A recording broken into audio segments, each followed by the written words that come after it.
जय हिंद साथियों, स्वागत है आपका ट्रिकी कोर एकेडमी के यूट्यूब प्लेटफॉर्म पर। आज हम करने वाले हैं अपने प्रॉफिट लॉस की जो 8th क्लास। आज की क्लास में हम एक मेथड समझेंगे जिसका नाम है क्रॉस प्रोडक्ट मेथड। उसको समझने से पहले उसका पूरा बेसिक समझ लेते हैं कि उसको कैसे हम यूज करेंगे क्वेश्चंस में। देखिए, मान लीजिए आपको 2 नंबर का रेशियो दिया हुआ है, ए रेशियो बी। आपको बोला ए क्या है 5x और बी क्या है 6x रेशियो में। अब आपको क्या बोला गया, आपने ए में 50 नंबर का इंक्रीमेंट कर दिया, यानी कि 50 नंबर किस में बढ़ा दिए, ए में। और बी में क्या कर दिया आपने, 30 नंबर जोड़ दिया, यानी 30 नंबर बढ़ा दिया। ऐसा करने के बाद जो आपका रेशियो आया वो कितना आया, वो आया है आपका 10:11। ये आपको क्या दिया हुआ है, क्वेश्चन में दिया हुआ है। दोबारा सुनिए, 2 नंबर का रेशियो दिया हुआ आपको 5x रेशियो 6x।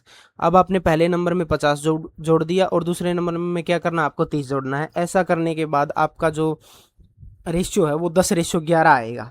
तो आपसे पूछा है, आपसे वो क्या पूछेगा फिर, या तो ए पूछ लेगा या बी पूछ लेगा। तो हमें वो निकालना है। ये इन नंबर का रेशियो दिया हुआ है, ये ओरिजिनल नंबर तो है नहीं, तो हमसे क्या पूछेगा वो, ऐसा करने के बाद ओरिजिनल नंबर पूछेगा। तो चलिए हम करते हैं इसको। देखिए, रेशियो का क्या मतलब होता है, ए रेशियो बी का मतलब होता है ए बटे बी। तो हम यहाँ क्या कर सकते हैं, देखिए 5x, इसमें क्या जोड़ा आपने 50, और रेशियो क्या है 6x, इसमें क्या जोड़ा है 30। इसको ऐसे बटे में लिख सकते हैं। ऐसा करने के बाद आपका रेशियो क्या हुआ है 10:11, यानी 10/11। ऐसे हम इसको लिख सकते हैं। अब इसको सोल्व कीजिए। देखिए 11 की गुणा इस ऊपर वाली इक्वेशन में होगी। ऐसे देखो 11 गुणा 5x प्लस 50, यानी कि ये 11 जो है इन दोनों से गुणा होगा, तो हम सीधे गुणा करके लिख देते हैं।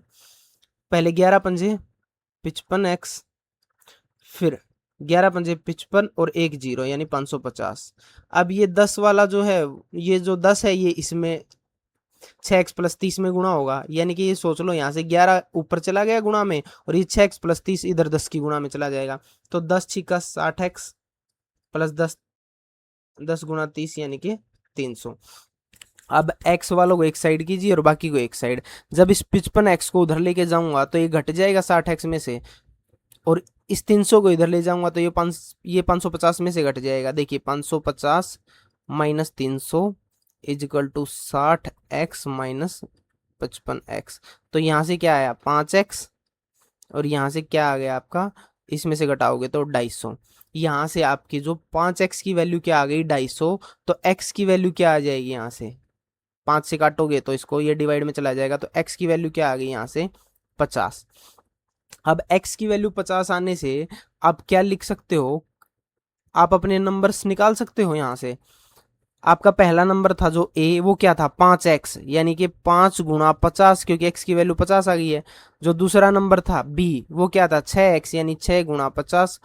तो देखो पहला नंबर कितना था 250, दूसरा नंबर कितना था 300। अब हमारे पास ये क्या आ गया है, दोनों नंबर्स आ गए हैं ओरिजिनली। वो यही पूछेगा कि ए मूल रूप से कितना था, तो 250 था, बी पूछेगा तो 300 था। अब इसको वेरीफाई करने के लिए आप क्या कर सकते हो, आप इसको वेरीफाई करने के लिए देखिए यहाँ रेशियो में इसको क्या करो, पुट करके देखो। नेक्स्ट पेज पे करते हैं, चलिए। देखिए आपका ए कितना आया, आपका जो ए है वो कितना आया 250, और जो बी है वो कितना आया 300।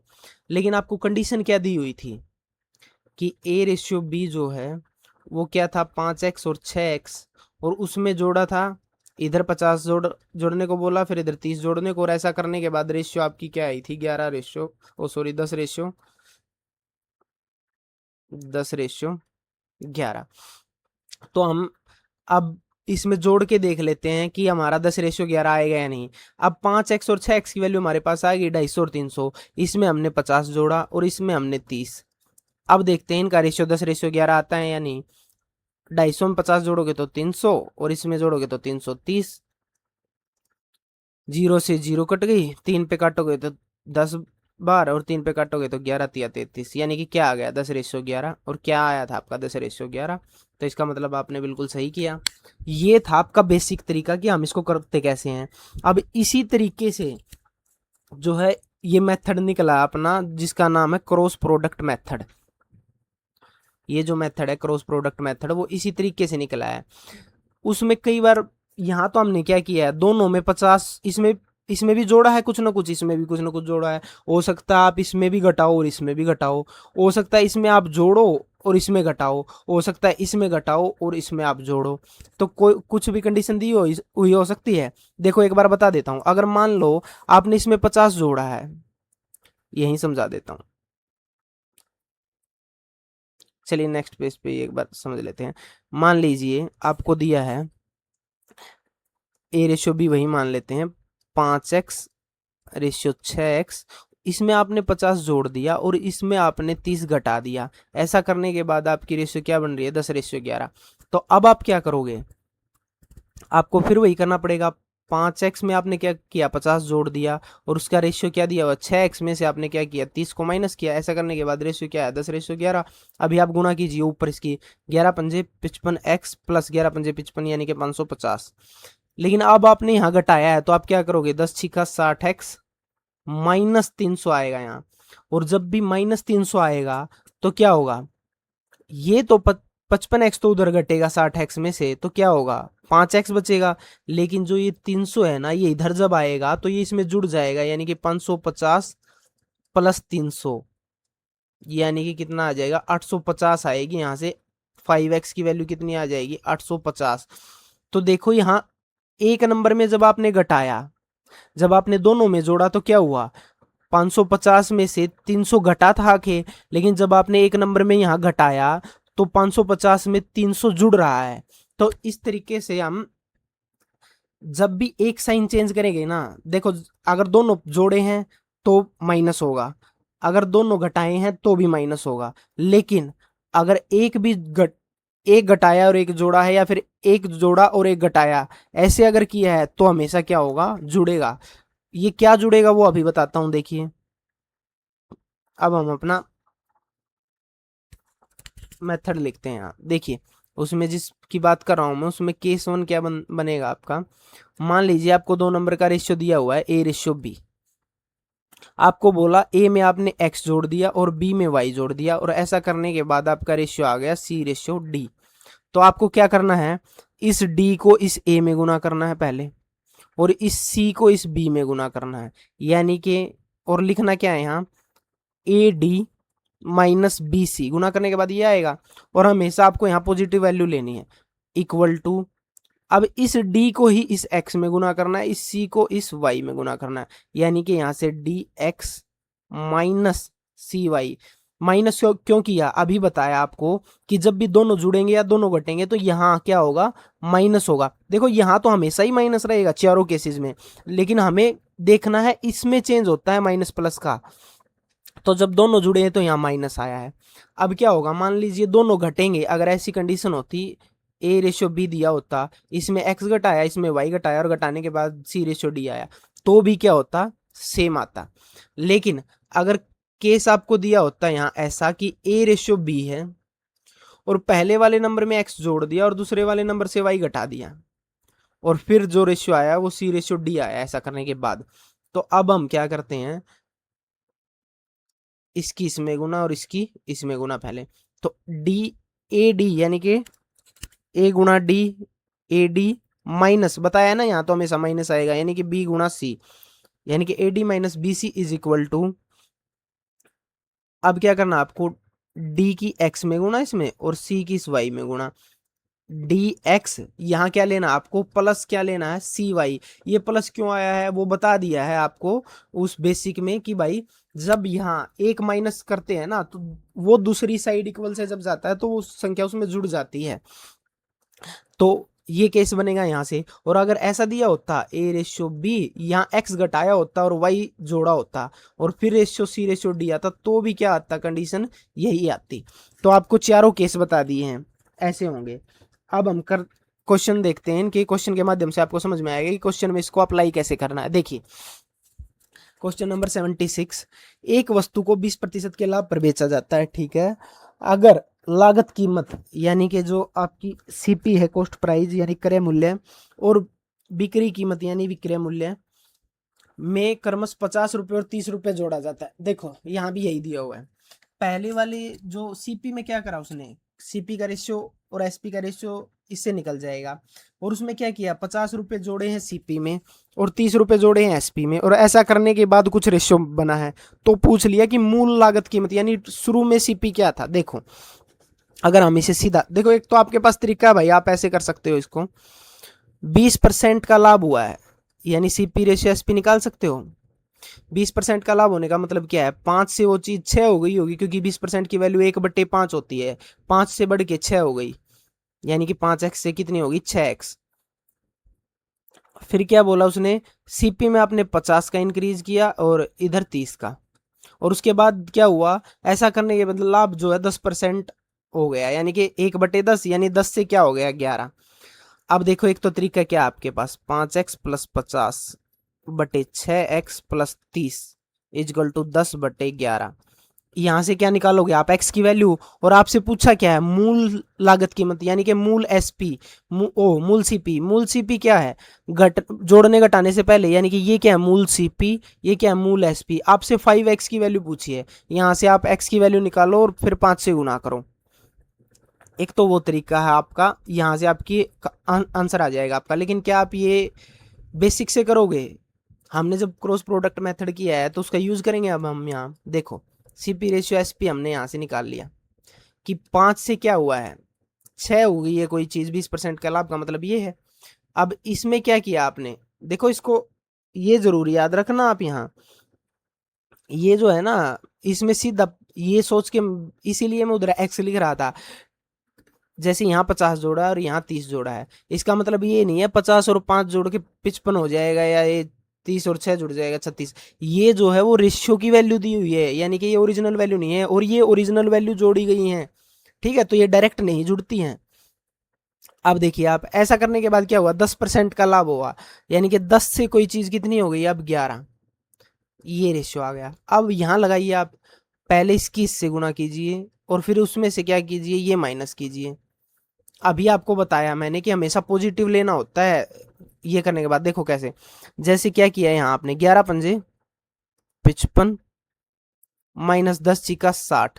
अब देखो यहाँ ऐसे तो यहाँ माइनस का 5 बच रहा है, लेकिन आपको यहाँ माइनस प्लस यहाँ नहीं देखना है वो, क्योंकि यहाँ हम इनका डिफरेंस ले रहे हैं।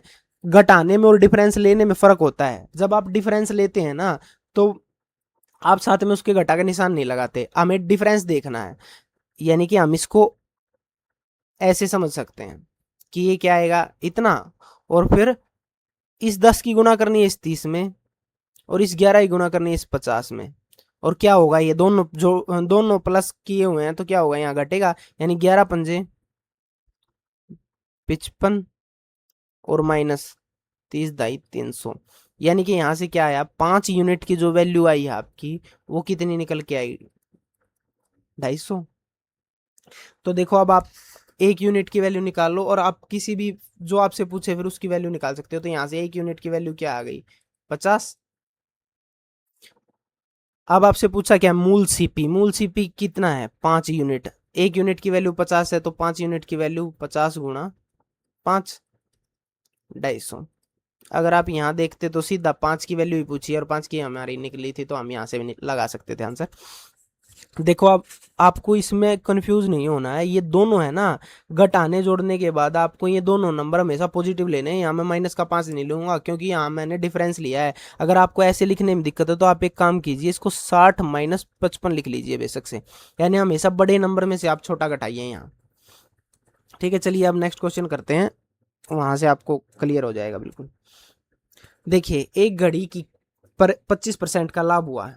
देखो 25% की वैल्यू क्या होती है, 25/100 यानी 1/4। एक घड़ी है, वो आप 4 यूनिट की लेके आए और एक का लाभ लेके आपने उसको 5 यूनिट में बेच दिया। फिर क्या किया आपने, उसके क्रय मूल्य और विक्रय मूल्य दोनों में 75 की कमी कर दी, यानी यहाँ से भी आपने 75 घटा दिया और यहाँ से भी आपने क्या कर दिया, 75 घटा दिया। और ऐसा करने के बाद जो लाभ है वो आपका 30% हो जाता है, यानी कि 30% यानी 3/10, यानी लाभ कितना हो गया 10 से अब कितना हो गया 13 यूनिट। अब यहाँ आप लगाएंगे क्रॉस प्रोडक्ट तो क्या होगा 13 चौके 52 और 10 पंजे 50, यानी 52 और 50 का डिफरेंस कितना है 2 यूनिट। इसकी क्या वैल्यू दी हुई है, इसकी क्या वैल्यू आई है यहाँ से। अब देखो 13 गुणा 75 और 10 गुणा 75, आपको यहाँ माइनस प्लस पे ध्यान नहीं देना है। आपको क्या पता है जब भी दोनों प्लस हो या दोनों माइनस हो तो बीच में क्या आएगा माइनस आएगा। बस आपको क्या करना है अब 13 गुणा 75 माइनस 10 गुणा 75 ये करना आपको। देखो एक तो तरीका है यहाँ से भी गुणा करने का भी कि पहले 13 को 75 से गुणा करो, फिर 10 को 75 से और फिर घटाओ। या फिर एक चीज कर सकते हो आप, यहाँ देखो 13 गुणा 75 और यहाँ माइनस का निशान है, यहाँ 10 गुणा 75। देखो दोनों में 75 तो गुणा है, 75 तो गुणा होके आएगा ही। तो हम यहाँ क्या कर सकते हैं, इस पहली टर्म में से और इस दूसरी टर्म में से दोनों में से 75 कॉमन ले लेंगे अगर, तो अंदर क्या बचेगा, इसमें क्या बचा, अगर 75 ले लिया तो यहाँ 13 बचा, और यहाँ से 75 बाहर निकाल लिया हमने तो क्या बचा 10। तो यहाँ से यस डायरेक्ट कितना आ जाएगा 75 गुणा में 13 में से 10 गए 3। तो यहाँ हम जो है ना डायरेक्ट क्या लिख सकते हैं 75 गुणा 3, यानी कि 3 पंजे 15 5 3 7 21 और 1 22, यानी 2 की वैल्यू 2 यूनिट की वैल्यू यहाँ क्या दी हुई है आपको 225। आपसे पूछा क्या है, यहाँ आपसे पूछा आपका घड़ी का मूल विक्रय मूल्य, यानी कि इसकी वैल्यू पूछी है 5 यूनिट की मूल विक्रय मूल्य ये है ना। 2 यूनिट की वैल्यू 225, 1 यूनिट की वैल्यू 225 बटे में 2, और 5 यूनिट की वैल्यू निकालनी है तो गुणा 5 करना पड़ेगा। अब 5 से गुणा करो इसको, पाँचों पाँचों पाँचों पाँचों 25 का 5 2 5 दूनी 10 और 2 12 1 5 दूनी 10 और 1 11 डिवाइड बाय 2। अब 1125 बटे 2, 1100 का आधा होता है 550 और 25 का होता है 12.5, 550 और 12.5 यानी कि 562.5 आ जाएगा यहाँ।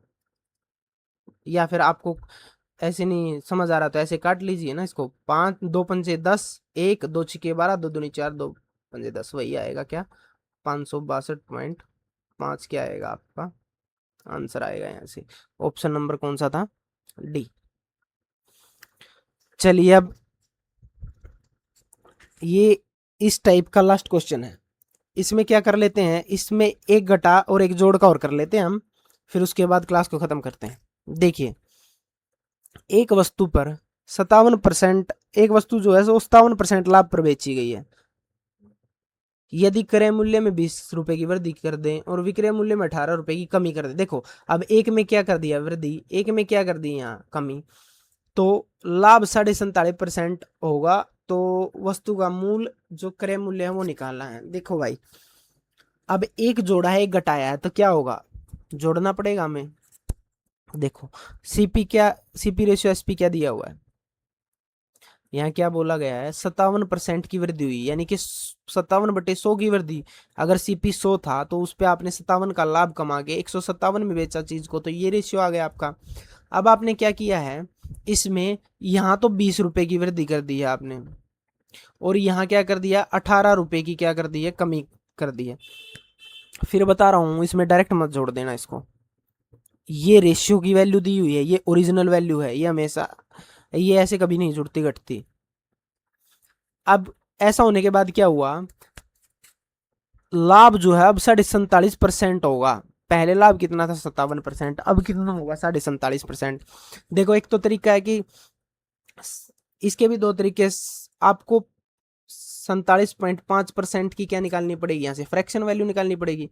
वो क्या होगी 47.5% यानी कि 47.5 बटे 100, परसेंट के नाम का नीचे 100। अब ऊपर एक जीरो है तो ऊपर पॉइंट है एक के बाद, तो क्या कर सकता हूं मैं यहाँ इस पॉइंट को अगर हटा दूं ऐसे, तो एक के बाद पॉइंट था तो नीचे एक जीरो लगा सकता हूं। अब इसको काट लो, 25 चौका 100, 25 एकम 25 और 15 और 7 22, यानी कि 25 निमा 225, यानी कि क्या हो गया यहाँ से 19 बटे क्या आ गया 40 आपका क्या बनेगा यहाँ से रेशियो बनेगा। यानी कि 47.5% क्या होता है 19/40 के बराबर होता है। एक आप ऐसे भी कर सकते हो, अगर आपको पता है 47 ये मैं अभी एक बार क्वेश्चन से हट के आपको ये बता रहा हूँ, अगर ऐसी फ्रैक्शन आ जाए, ऐसा मतलब परसेंटेज आ जाए कि उसकी आपको फ्रैक्शन निकालनी पड़े, तो उसका क्या क्या तरीका हो सकता है। एक तो ये था, एक आपको पता है 47.5 का मतलब क्या है, 47.5, यानी कि ऐसे लिख सकता हूँ इसको, यानी कि 47 दूनी 94 और 1 95/2%, इतना। अब परसेंट को अगर हटाऊंगा तो नीचे क्या चला जाएगा, 100। अब इसको काटूंगा 5 से तो 19 पंजे 95, इसको 5 से काटूंगा तो 20 पंजा 100, यानी कि 19/40। 19/40 क्या आ गई, आपकी रेशियो आ गई। देखो दोनों ही तरीकों से क्या कर दिया, आपको बता दिया। जब भी आपको क्या हो, ऐसी कोई रेशियो दे रखी हो, फ्रैक्शन वैल्यू दे रखी हो, तो उसकी रेशियो ऐसे निकालनी।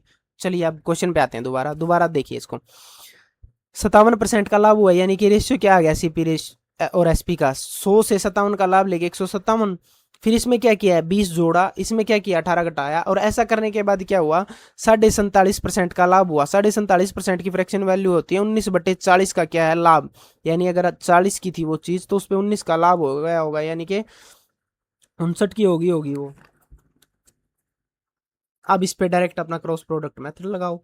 अब देखो 59 की गुणा पहले 100 से करनी पड़ेगी, और 40 की गुणा करनी पड़ेगी 157 से, और उनका इनका क्या करना पड़ेगा, आपको डिफरेंस लेना पड़ेगा। देखिए 40 की गुणा 157 में करो, और इसकी गुणा इसमें करो, और उनका डिफरेंस लो। देखो कौन से की भी गुणा, चाहे 59 की पहले 100 में कर लो, उसको आगे लिख लो, या 40 की 157 में करके उसके आगे उसको आगे लिख लो, आपको तो पॉजिटिव वैल्यू लेनी है। तो पहले 40 की 157 में कर देते हैं, एक जीरो तो ऐसे कैसे आएगी। अब 4 7 28 का 8, 2 4 5 20 और 2 22, फिर 2 4 1 4 और 2 6, इतना। फिर माइनस 59 की गुणा 100 में, यानी कि 5900, ये। और इसकी जो वैल्यू दी हुई है वो कितनी, अब इसकी गुणा इसमें करनी पड़ेगी, और इसकी गुणा क्या करनी पड़ेगी, इसमें करनी पड़ेगी। लेकिन जब दोनों सेम होते थे, दोनों प्लस कर रखे हैं, दोनों माइनस, तो हम बीच में क्या लेते थे, माइनस। लेकिन अब की बार क्या आएगा, प्लस, यानी कि 59 गुणा 20 करना पड़ेगा। तो 50 दूनी 100 और 18, 118, यानी कि 1180। और अब 40 की गुणा इसमें करोगे, 18 चौक 72, यानी कि 720, क्योंकि बीच में प्लस लेना है।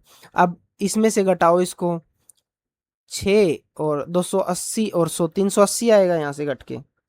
और यहाँ कितना आएगा, 0, 8 और 2 10 की, फिर 0, 7 और 8 1 9 और 1, यानी कि 380 की जो वैल्यू है वो क्या है, 1900।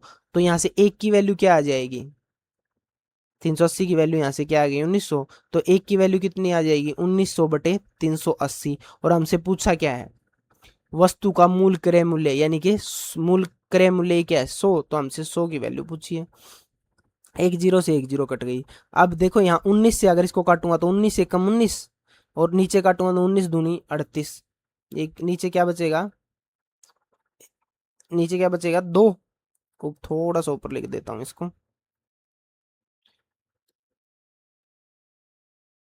एक सेकंड सॉरी, ये जो है ना 2 है यहाँ, 19 दूनी 38। अब 2 से इधर 10 को काट लो, 2 पंजे 10, और 5 गुणा 100 बच गया ऊपर, यानी कि क्या आ गया आंसर, 500 आ गया। ये आपका क्या आ गया, आंसर आ गया। जब आप इसको 3 4 बार प्रैक्टिस कर लोगे ना इन क्वेश्चंस को और इस मेथड को, तो आपको ये सब लिखने की जरूरत नहीं पड़ेगी इतनी, क्योंकि ये तो आप मन में भी सोच सकते हो कि 100 से 157 होगा। चलिए ये तो थोड़ा सा ऐसा क्वेश्चन था कि भाई इसमें कैलकुलेशन थोड़ी सी मुश्किल थी, लेकिन यहाँ तो आप कर सकते थे ना। देखो 25% का मतलब आप सोच सकते हो 4 से 5 होगा, मन में क्या सोचोगे, 4 से 5 हुआ होगा, फिर उसमें क्या जुड़ा है, दोनों में क्या किया है, 75 घटा है, यहाँ भी 75 घटा है भाई, और फिर क्या हुआ है, 10 से 13 हो गई है। तो सीधा करोगे आप, 13 चौके 52 और 10 पंजे 50, यानी कि 2 यूनिट की वैल्यू कितनी हो गई। यहाँ आप सीधा कर सकते थे, 75 तो कॉमन आ जाएगा, और 13 में से 10 गए 3, तो 75 तिया 225, तो 2 यूनिट की वैल्यू इतनी है। तो आपको 5 यूनिट की वैल्यू पूछी थी, तो इससे 2 से भाग करते और 5 से गुणा करते, तो इतना ही क्वेश्चन बनेगा ये। चलिए अब आज के लिए इतना ही काफ़ी है।